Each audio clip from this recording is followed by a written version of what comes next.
Another day, another vlog mga kasangkay. Ikaw na naman. Kita ko sa inyo yung yung buwa ng or bunga ng palm oil or sawit. Sawit kasi yan ang tinatawag namin dito sa palm oil. Yan mga kasangkay, hinog lahat yan. Tansya ko nasa 22 ton yan lahat. Yung ikakarga namin dyan sa sasakyan. Kasi yung capacity yan ng truck na yan, yung capacity talaga niya na magkarga nasa 30 ton. Kailangan ubusin talaga yung 22 ton na yan.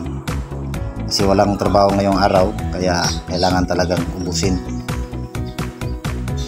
Yan mga kasangkay, kapag nandito kayo sa Sabah mga kasangkay, ang pinakamadali lang na trabaho dito, pinakamaganda, yan talaga mga kasangkay, yung magkakarga ka ng mga bunga ng mga palm oil. Kasi kapag baguhan ka lang dito mga kasangkay, yung trabaho mo dito, pag baguhan ka, lalo na wala ka pang experience, mag-umpisa ka talaga mga kasangkay sa pagtatabas ng mga damo. Bibigyan ka rin ng arawan.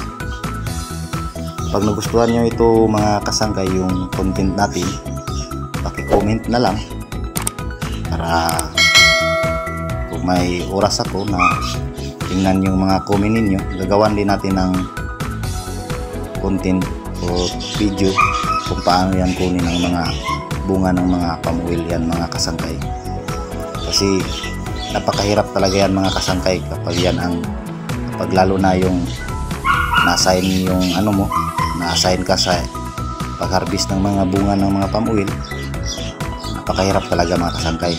Kaya comment mga kasangkay kung nagustuhan nyo, kung gusto nyo may karugtong pa dito kung paano kinukuha itong mga bunga ng mga palm oil, comment nyo lang, gagawan din natin ng content or video.